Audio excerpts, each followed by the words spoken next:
Ohio State is hunting hard in the portal, and that's what you want to see from Ryan Day, Chip Kelly, Jim Knowles, and all of their assistant coaches right now. That's what you want to see. Yes, Ohio State is in the college football playoff, and they need to prepare for Oregon in the Rose Bowl. But they also need to look ahead. They need to be forward thinking because they lose a lot of starters, a lot of them after this year. Remember, Ohio State brought everyone back in 2024 from 2023. And by everyone, of course, it's an exaggeration, but they brought a vast portion of their starting roster, which could have departed to the NFL, back to beat Michigan, win the Big Ten, and win it all. Those first two goals have failed. The third one is still in play, the national championship win. And a win against Oregon will be a huge part in determining whether that's possible or whether those hopes end New Year's Day. But that's a topic for another future video. So if you want to get notified when that Oregon versus Ohio State Rose Bowl drops, I encourage you to like the video, subscribe to the channel, and also, most importantly, hit the notification bell. That way, when my Rose Bowl preview drops, you can get notified when it does, and then you can watch it immediately right when it releases. No need to wait, and I will be engaging with the comments as always. Make sure to comment your thoughts on Ohio State's transfer portal class down in the comment section below, because I think that Max Klare, CJ Donaldson, and Logan Jones in a day, I think that's a pretty good get for Ohio State. That trio of players right there. Donaldson being a great running back from West Virginia, Logan Jones being a great FCS player, and Max Klare being one of the best tight ends in the Big Ten. Those are some pretty solid gets by Ryan Day and the Ohio State Buckeyes. And also make sure to join our Discord server via the link in the description or down below in the pinned comment. And if you want to donate to my channel to support the work that I do here, you can sign up as a member of the Patreon page or purchase merchandise via my merchandise store via the links in the description or down below in the pinned comment. Or you can just, comment a super chat down below. But I appreciate the subscriptions. I appreciate the views and the comment engagement. That, to me, is the most important thing about this channel, is engaging with you all and giving you good content. So thank you for supporting us there. So when we pivot back to Ohio State and the goals that they set for 2024, which two of them were failures, the third, which can make up for everything, is pending. You have to understand that that's Ohio State's goals every year. Beat Michigan, win the Big Ten, win the Natty is not a necessary goal every year, but you want to compete for national titles and you want to win a national title every so often. And even if Ohio State wins it all this season, they're losing so much entering next year that to ignore those losses or to pretend that you can reload after all those departures in the portal era of football. Previously, recruiting classes and development would have been just enough. But Ohio State's had some positions that have had poor development. They are going to have outgoing transfers. They already have had some outgoing transfers. Aaron Noland committing to South Carolina, for example. Devin Brown is going to exit the portal.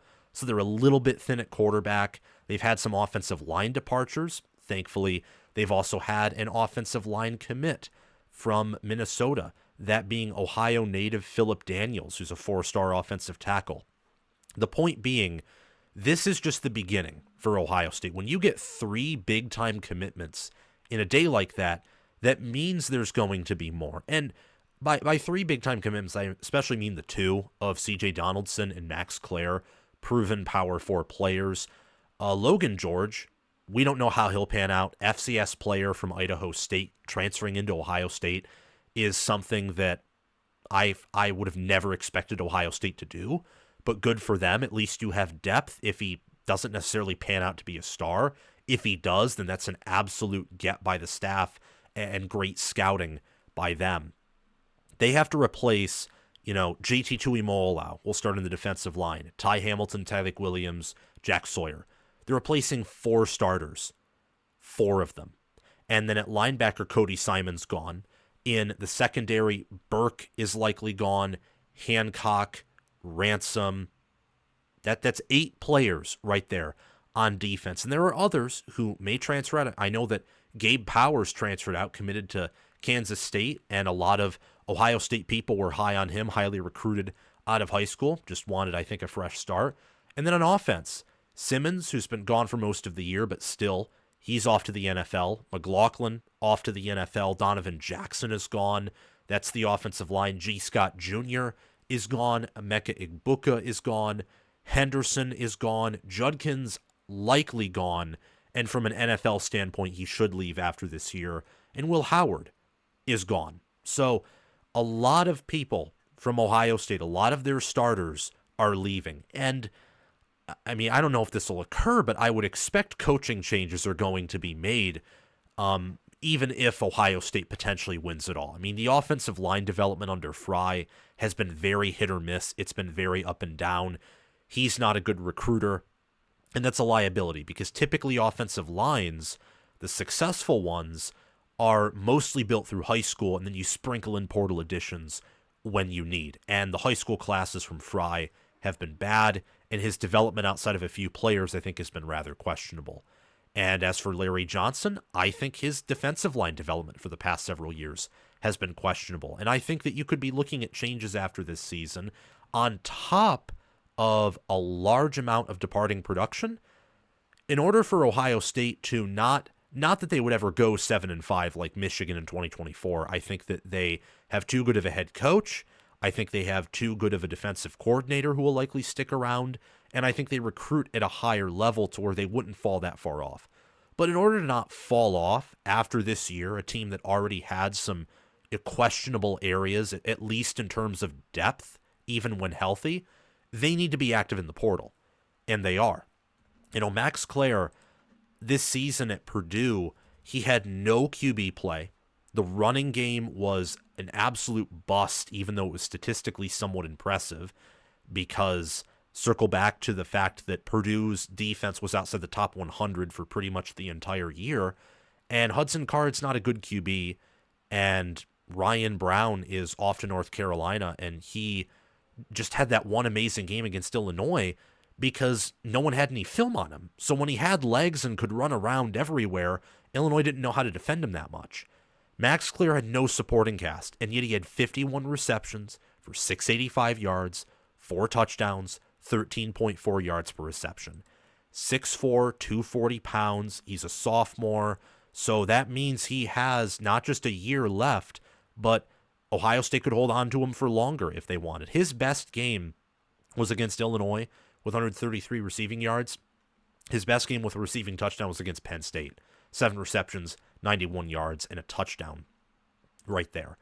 Also look at CJ Donaldson for Ohio State. CJ Donaldson is an impressive running back, a running back that I've liked. He started out, I think, as tight end for West Virginia, then switched over to running back. In his career, 3 seasons, he's had 2,058 rushing yards, 4.9 yards per carry, 30 rushing touchdowns. Now, what I will say is that CJ Donaldson has had, on average, his career at West Virginia versus, let's say, Henderson's career at Ohio State, on average, he has had better offensive line play. West Virginia's offensive line this year and last year was among the greater to elite offensive lines in the country. That's not the case with Ohio State. So I think if they want to use him and if they want to really develop a power rushing game, they need to go to the portal more at the O-line. It sounds like they are. It sounds like they're going to get a transfer from Rice. I imagine they'll try and get more transfers because Day said they want 4 offensive tackles, and that's just offensive tackle. It's not even talking about, guard or potentially getting a new look at center to get someone closer to McLaughlin's caliber rather than Hinsman's caliber, but we'll see. And also, you have Logan Georgia.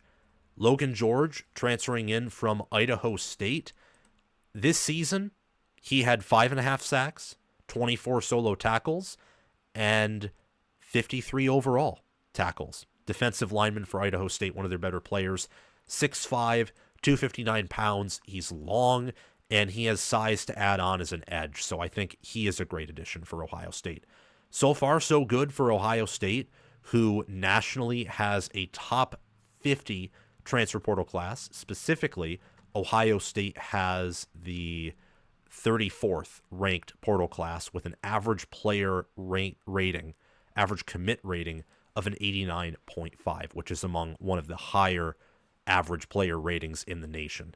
I expect more commits are going to come for Ohio State, and I expect them to have a good year next year, not just because of the portal, but because I think overall Day is still a great head coach. I think that his staff just needs minor tweaks, not necessarily massive wholesale changes. Well, I don't know about that, but I don't think it's not like he needs to fire everyone, for example, and we'll see how the season ends, but I think that we should have optimism for Ohio State next year, for 2025, even with all that they are losing. Thank you so much for watching. Remember to like the video and subscribe to the channel, and also hit that notification bell so that way you can get notified when new content from College Football with Sam drops. I appreciate you very much, and also share the video around to others who you know enjoy the sport of college football and love it as I do and as you do, and comment your thoughts down below so that we can have a conversation, because I want to know what you are thinking. And join our Discord server where we talk college football 24/7 via the link in the description or down below in the pinned comment. Thank you to my Heisman Patreon members, Crash2488, Brascal Rascal, and Conlo OH. Thank you to my All-American Patreon members, Chris Lane, Ismar, and Tyler Nye. And thank you to my All-Conference members, John Lynn, Roaming Gnome, Matthew Sale, Austin Christmas, Joshua Jorgensen, and Will Loftus. Make sure to check out my merchandise store and or Patreon page, or super chat down in the comment section below to support the channel. The Patreon page and merchandise store links are in the description or down below in the pinned comment. I hope you have a wonderful day. It is December, so Merry Christmas and also Happy New Year. I will see you guys soon.